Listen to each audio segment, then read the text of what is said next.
Magandang araw, students! Ngayong araw na ito ay tuturuan ko kayong magluto ng sinigang bilang parte ng aktibidad natin sa Food and Nutrition. Sa pagtatapos ng aralin na ito ay inaasahan kayong una, matutunang sumunod sa direksyon. Ikalawa, makapagluto ng sinigang. At ikatlo, ay maalaman ang kahalagahan ng pagkain at pagluto ng gulay at karne. Simulan natin sa pagsuot ng apron at hairnet upang masigurado ang kalinisan ng sarili at ng pagkain. Sumunod ay ang panghuhugas ng kamay na dapat ugaliin. Maaring kantahin ang happy birthday song para masiguradong malinis ang kamay. Maraang hanlawan ang kamay ng tubig at tuyuin. Ang materyales na ating gagamitin ay kutsilyo, peeler, chopping board para sa gulay at chopping board para sa karne para maiwasan ang cross-contamination. Ang mga sangkap naman ay bawang, sibuyas, kamatis, sigarilyas, gabi, sitaw, karne, paminta, at sinigang mix. Sa parteng ito naman ay dapat mag-ingat sa paggamit ng kutsilyo. Unang hiwain ang bawang na may kaunting dami ng vitamin C, zinc, calcium, iron, potassium, magnesium, vitamin E, at vitamin K. Sumunod ang sibuyas na mayroong vitamin C, vitamin B6, folate, potassium, manganese, at ilagay sa maliit na hawong para hindi mahirapan mamaya sa pagkagilap. Sumunod ay ang kamatis na may vitamin C, potassium, vitamin K at folate, gayato na saktong sukat lamang.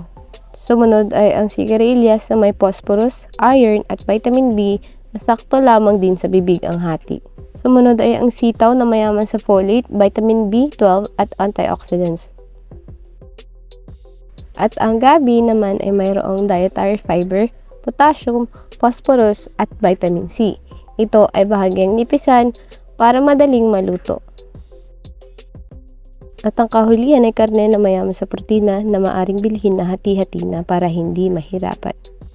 Kasunod ay ang pagluluto na ng sinigang. Kumuha ng kaserola at buksan ang apoy.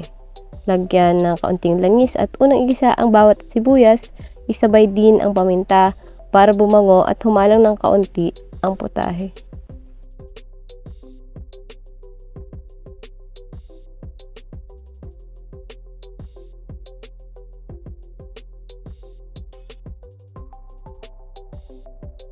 Kasunod na ilagay ang karne at igisa.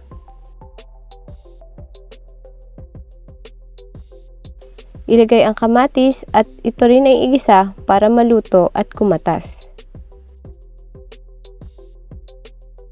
Lagyan ng tubig na lubog ang karne.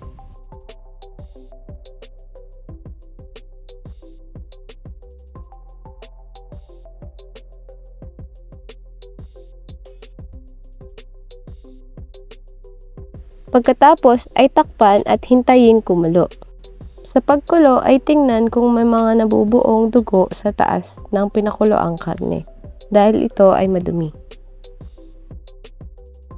Sa parteng ito ay ilagay na ang sinigang mix upang umasim. Sa paglagay naman ng gulay ay unang ilagay ang gabi.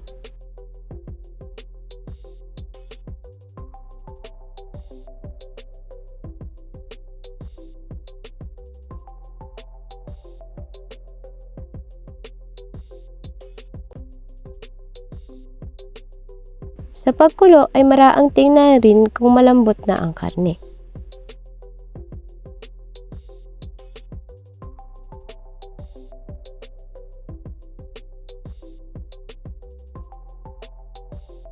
Kung malapit nang maluto ang gabi ay isunod na ang sigarilyas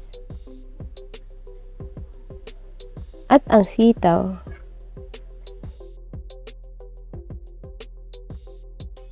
Ilubog sa sabaw ang gulay at muling takpan at siguraduhin luto ang lahat bago ito ihanda. At wala, handa na ang punong-puno ng sustansyang ulam na sinigang. Paresan ito ng kanin at kainin kasama ang mga mahal mo sa buhay.